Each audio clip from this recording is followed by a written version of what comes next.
Grand Theft Auto 6. I don't think I've ever seen a game get this much coverage with so little information from the publishers and the developers themselves. GTA 6 is possibly the most anticipated game of all time. Leaks, rumors, and insider reports have flooded the internet for years. And today, we're going to break down the 10 biggest rumors for Grand Theft Auto 6, or the ones that actually have some credible evidence to back them up. Welcome back to Bardock Gaming, and without wasting anybody's time, let's get straight into it. Starting off at number 10 is the most recent piece of news, or I would say controversy that's about to come up, and that is the game's $100 price tag. So I'm not sure entirely where this rumor has come from or why people think it's going to cost $100, since we actually have no clues or information from the developers themselves. But a lot of people seem to think that GTA 6 is going to set the new trend for the price of PlayStation 5 and Xbox Series games. Personally, I think Rockstar is the only ones capable of getting away with this $100 price tag. Given that the estimated or rumored budget for the game is around $1 billion, it makes sense that they would actually charge you more for the finished product. I think more to that point is that a lot of people will end up playing Grand Theft Auto 6 for a very long time. So $100 upfront for a decade's worth of entertainment doesn't seem that bad in my opinion. I'm going to go ahead and say this is very likely, so you guys better start saving. Moving on to number 9 is the amount of buildings that are going to be enterable or going to have fully realized interiors. Initial rumors suggested that GTA 6 would have about 70% enterable interiors, but I think for a game with this much detail, 70% seems to be quite a stretch. A recent Reddit report suggests that buildings will be enterable like 40% or so.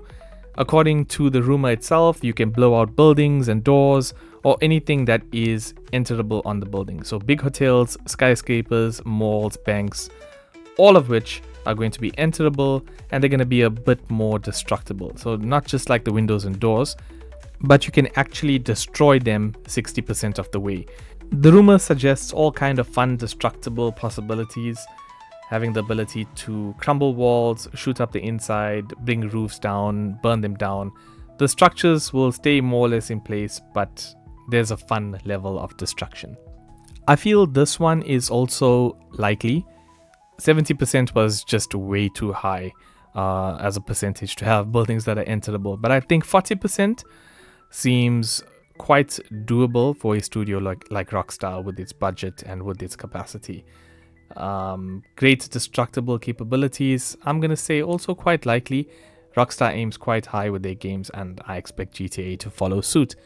Number 8 is improved vehicle physics, or actually more realistic vehicle physics. From my previous videos and the community in general, I think a lot of people prefer the driving in GTA 4. I'm glad to know I was not the only one with that opinion. But it seems Rockstar is going back towards a more realistic way of vehicle physics. And it is rumored that the crash physics and the vehicle physics in the new game would be even better. So weight will make a difference. Rear end will squeeze down a lot more to the curb when you add on the weight. Headlights can fall off, rear lights can fall off, the trunk, body, all of that is possible with the vehicle physics that are in the game. And if it is a really violent crash and a very high speed crash, cars can apparently bend or cut in half. This rumor also seems very likely. I think Rockstar wants to double down on the car and driving elements of its game, and I think a lot of people share that same sentiment. We want more in terms of driving, so that is going to be fantastic. Moving on to number 7 is clothing physics. Yeah, this was a strange one for me as well. I wasn't expecting this to make the list, but apparently GTA 6 has some very real and very interesting clothing physics. Rumors suggest that clothes have their own fully realized physics element, how it actually sits on the characters' bodies, and how the movements also influence how the clothing actually behaves. So you can hide handguns under your shirt, either in front or the back, and this apparently will make your clothes respond appropriately. But the really interesting part of this rumor is that clothes tear, get dirty, sweaty, wet, bloody, and react to the knife cuts and bullets in the game. That is very, very interesting for me, and I'm really curious to see how Rockstar gets that done. Coming down to number 6 is the improved weather and storm system in the game. So apart from the graphics being rumored to be better than Red Dead Redemption 2, which I think is a very real possibility, there seems to be a real jump from it. So even though Red Dead Redemption 2 still looks like a current gen game, GTA 6 is apparently truly next gen. According to the insider for the rumor, the storms and weather truly is, and I quote, breathtaking. The storms and the type of weather that happens in the game feels and looks quite realistic, with wind moving poles and road signs, NPCs losing their balance and running for cover, and apparently there's a lot more to it than that. So it seems like this game is focusing heavily on its weather system and realism to give us a fully living, breathing open world experience. Coming in at number 5 is the weapon inventory wheel. So we saw something similar to this in Red Dead Redemption 2. Gone are the days where we played GTA with unlimited weapons and ammo in our pockets, like Hermione's bag in Harry Potter. Yes, you're going to have limited weapons and limited ammo depending on how you choose to play the game. So it's going to be very similar to Red Dead Redemption 2, where you have separate loadouts and separate weapons stored in very specific places. So in Grand Theft Auto 6, you will be able to carry a handgun, one rifle, a knife, and a backpack for miscellaneous stuff like grenades and explosives. Then you can store your additional inventory or your weapons in the trunk of a van, and that's pretty much it. You're going to have a lot more emphasis on realism when it comes to weapon carrying as well, so you won't carry all your life's earnings and life's weapon collection with you at all times. So it looks like you have to be quite smart with how you place and store your weapons in this game. At number 4, we have PC release at launch. So this rumor comes in saying that the PC release of the game will launch alongside the Xbox and PS5 releases. In my opinion, I don't think this is going to be realistic at all, given the amount of time it takes for any developer to make a decent PC port. There's just too many variables to consider, too many builds to consider, and I don't envision Rockstar having that perfected in time for the PS5 and Xbox releases. So I'm going to say unlikely on this one. I think PC players will just have to wait a little bit longer for this one. At number 3, we have a witness and moral system.